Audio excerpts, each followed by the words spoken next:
and welcome to Retro Core. How'd you like the new look of the show? Actually got a green screen, yeah. Been meaning to get one of them for quite a while, but finally I did it. So in this new series of Retro Core, we're only going to be using real hardware. That's right, no emulation whatsoever on the show.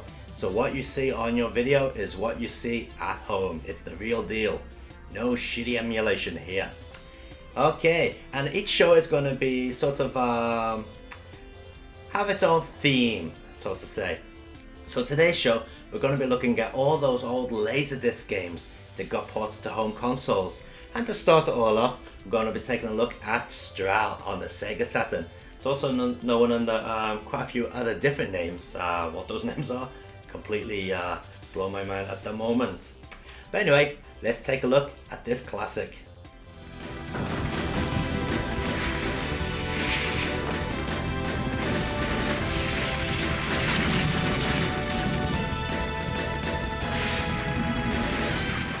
After the very exciting and, to be honest, quite impressive introduction, the game goes to this pretty dull looking background story section. Luckily it doesn't last too long and then you can actually skip it.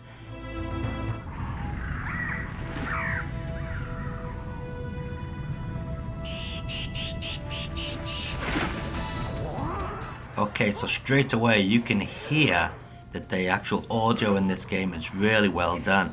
I mean, it is actually distorted quite a bit on this version of the game, but you can imagine the proper Laserdisc would have sounded much better. In fact, that is quite a problem, because the animation and the sound is so good that you actually are distracted from the game and just end up watching the cartoon. But that's not going to be the only reason why you die. See there on the screen we had some blue orbs?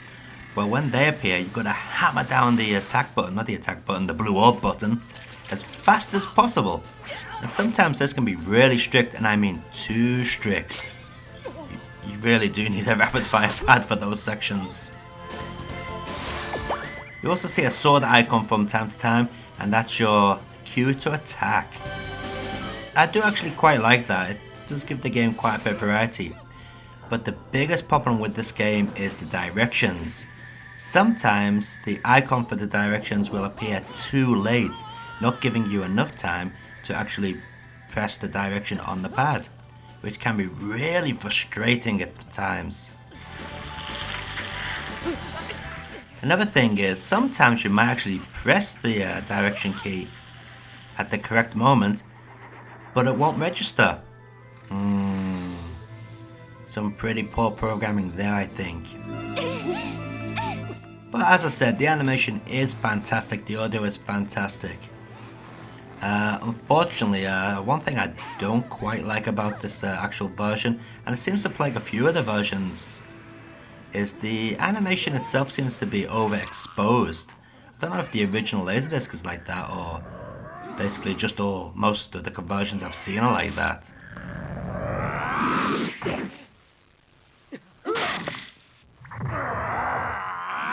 But as far as Laserdisc games go, this is extremely action-packed. In fact, it's probably one of the most action-packed Laserdisc games I've ever seen. Great animation, great sound, lots of action.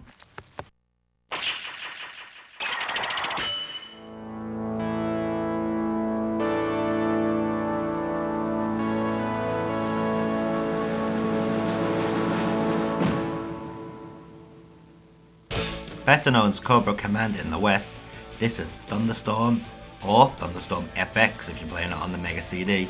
Alert Condition 1. Repeat. Alert Condition 1. The basic story goes, it's you against a terrorist organization, and this is one hell of a terrorist organization. They seem to be funded pretty well. They got bases all over the world and God knows how many helicopters, tanks and fighter jets. So we're playing the Sega Saturn version here. This game was ported to many consoles, probably the most famous one being the Mega CD. Actually, the Mega CD does have far better overlay graphics than this Sega Saturn version. But this Sega Saturn version and also the PlayStation version, it's identical to the Sega Saturn one, from what I know, as it actually does have two different graphical overlays over the video. You have this version, which you can see here, which is the enhanced version, although it does look worse than the Mega CD in my opinion. And you also have the original arcade graphics, which are very, very basic, so you don't really want to see them. So gameplay is quite simple. You're given the illusion of moving the helicopter around the skies by pushing left, right and pulling up or pushing down. Turn left. It does feel a little bit laggy. I mean, the input timing is not as precise as it could be, but the effect is there. It does seem to give you the illusion that you are controlling the helicopter. You can also take down enemies by firing missiles and your normal Vulcan or your gun or whatever you call the things, machine gun, here we go. Which I quite like, but you have to be careful because sometimes your machine gun alone will not take down the enemies, so it's better to do a combination of missiles and machine gun, as you can see I'm doing here.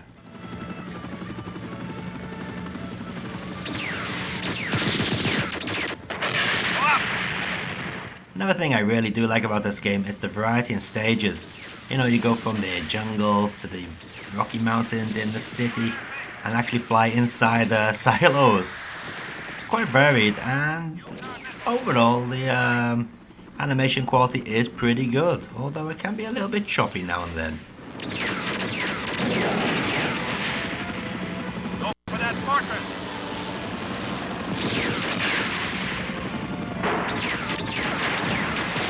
Go down.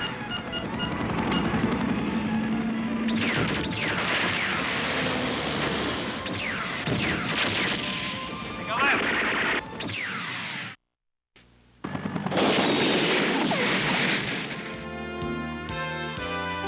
So here we go with Road Blasters FX or Road Avenger or just normal Road Blasters or Road Prosecutor. How many names does this game have?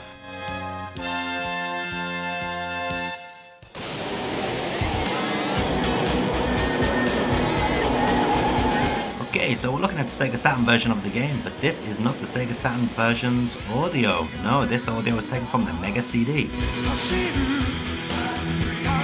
So Wolf Team, who ported this game to the Mega CD, actually rearranged the entire soundtrack to this game, giving it far better stereo separation and more sound effects, plus this opening theme tune, which is done by J-Walk, a Japanese pop group. Everyone else got this sound. Yes, that's the original Laserdisc audio. It's such a great shame that only the Mega CD got the rearranged sound for this game, because it's far superior than the audio on every other version.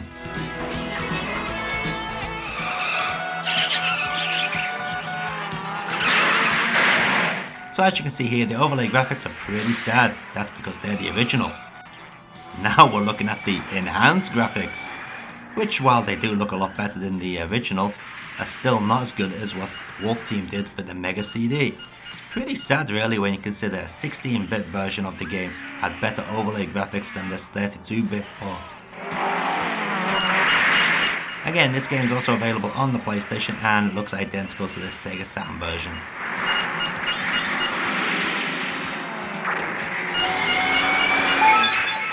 Now, one thing I really do like about this game is the illusion of actual control.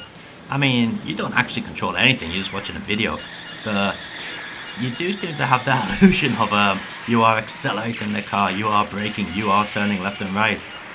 It's done really, really well, and the action is just non-stop. I really do like the way this game stands out.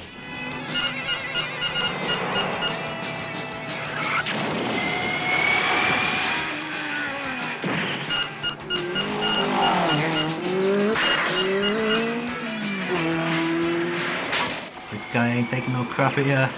Go on, get off the bridge. Yeah. That's a pretty nasty way to go, that, isn't it?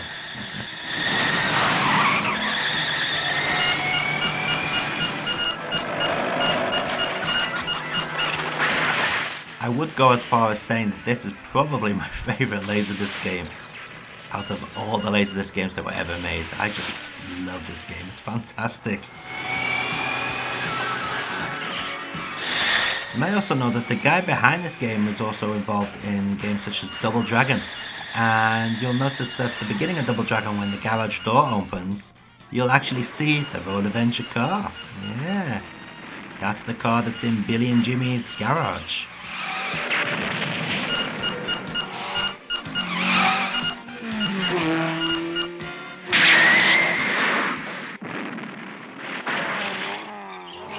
So what do you think of the rearranged soundtracks that Wolf Team put into Road Blasters FX or Road Avenger?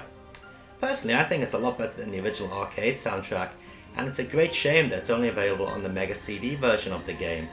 After all, it would be good to have a really good picture quality along with that Wolf Team rearranged soundtrack, but unfortunately that's not the way it is.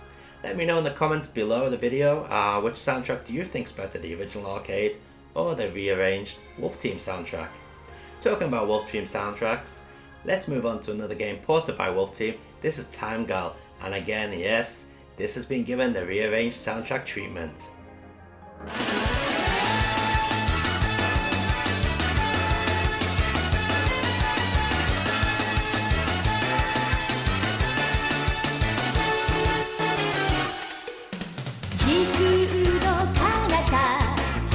So while the Japanese singer may not be everyone's taste, it's certainly better than what the original Laserdisc sounded like. Unfortunately, only the Mega CD again got the rearranged soundtrack.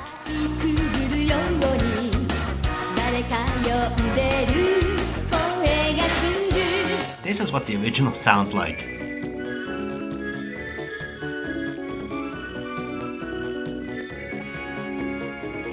Yep, not as impressive, is it? But you know, still not too bad. So this game was ported by Ecol, and they've really done quite a good job at letting you customize the game. You can customize pretty much every aspect about the game, including playing the game in the original demo version.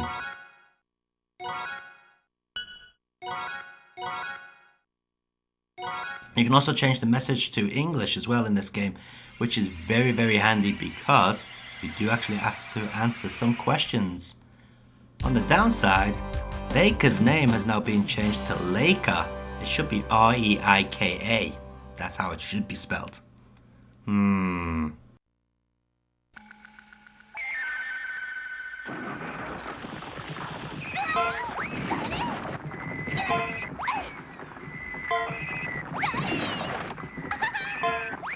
Just like all the other Laserdisc games, it's the same sort of thing. You push up, down, left, right to decide which way you're going. But every now and then, you'll be given a choice. Yeah, as you'll see right now, you jump up into the air, fire a gun, fall down to what presumably would be your death, but then you gotta answer a question. Yeah. Now this is why you gotta change the game into English, because these questions don't actually stay in the same order all the time. They do rearrange themselves. So unless you can speak or read Japanese, you're gonna have to play this game in English.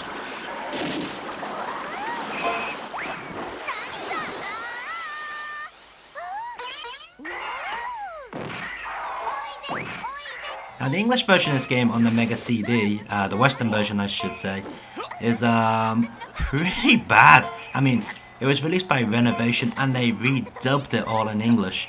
The opening theme tune has gone completely, it's just an instrumental. But in this Japanese version, Reika does nothing but just talk and talk and talk. And some of the stuff she says is absolutely hilarious. But in the Western version, most of that speech is gone. And you just get a couple of screams and whatever. It's nowhere near as atmospheric as this version.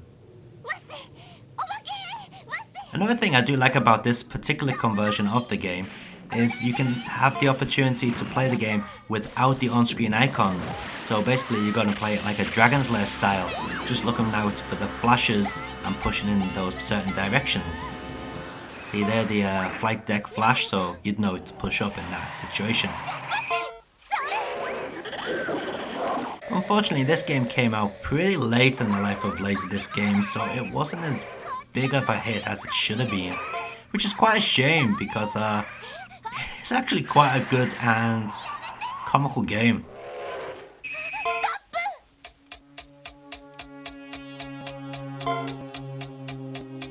So you can get it for your Sega Saturn, your PlayStation, your Mega CD, Sega CD, and your Laserdisc Active or Laser Interactive.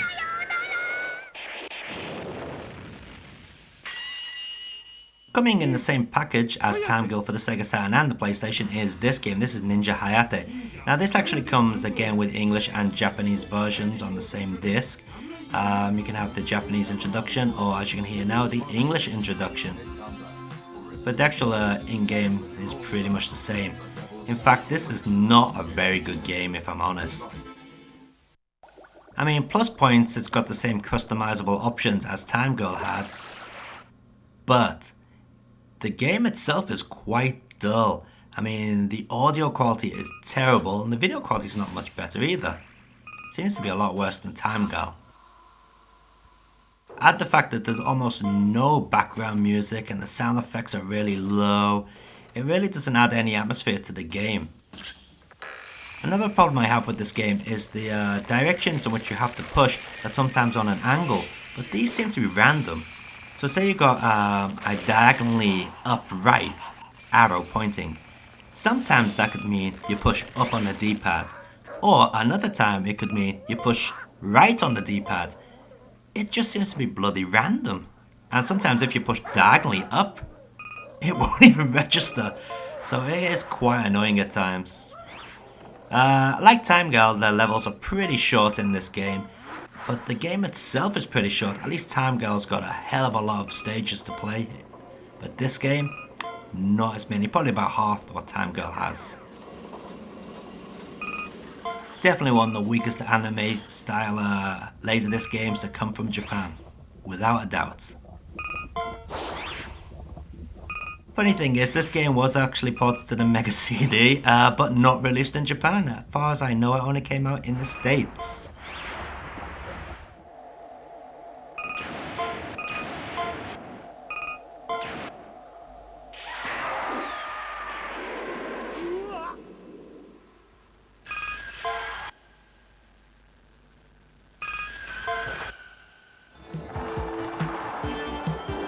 Ah, look at that, you got to see the ending, now you don't have to play the load of trash. Don't complain, I'm saving you some great sorrow there.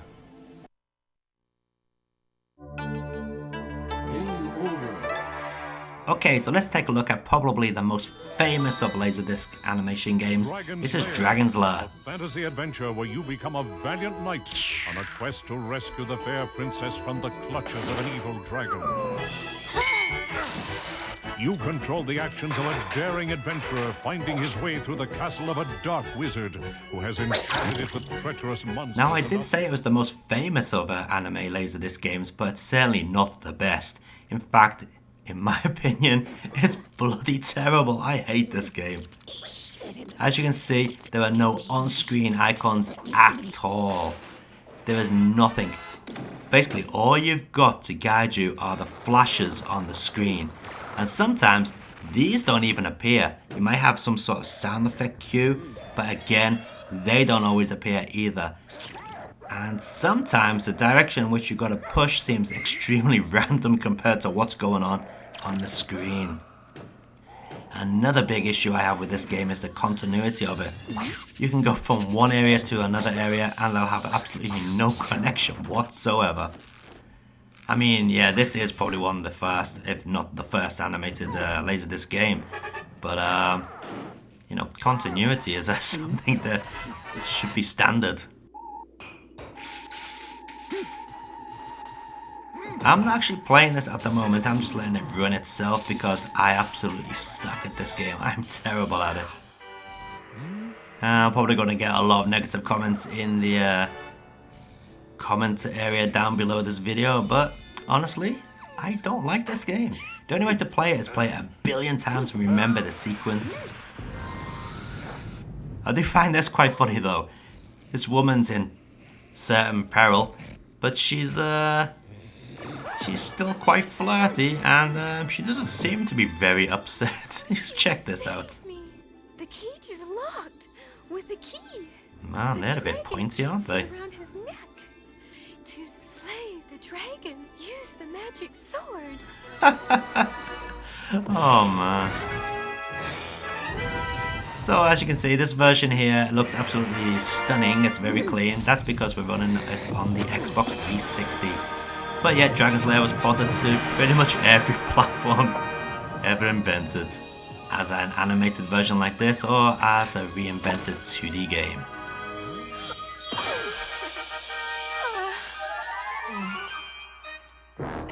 So some pretty nice games there. Oh, at least I think they were pretty nice. One thing that really let down the full motion video game market, in my opinion, were all those horrible movie style games that Sega released on the Mega CD, or more likely the Sega CD, because that's where most of them came from, the United States. Yeah, they were really shitty games for the most part, and yeah, they really give FMV games a bad name. They weren't very exciting, they had bad storylines, terrible acting, and the gameplay in them was pretty sad as well. I mean, I'm not saying that these animation style Laserdisc games are superbly animated, no, far from it. But, you know, being cartoons, you sort of forget that. But, yeah, I mean, let us know in the comments below what you think of these games. Maybe you love them like me, maybe you hate them. Everyone's got their own opinion. So anyway, please let me know. So, I hope you can tune in for the next show of Retro Core. In the next show, we'll be taking a look at the home conversions of SNK games. Yes, all those people who couldn't afford the Neo Geo, like me, when they were young, had to buy conversions on the Super Nintendo, Super Famicom, Mega Drive, PC Engine, and if you were lucky enough, a Sharp X68000. But then again, if you owned the X68000, surely you could have afforded a Neo Geo. Who knows? Anyway, we'll be taking a look at all those games in the next show. So until then, take care.「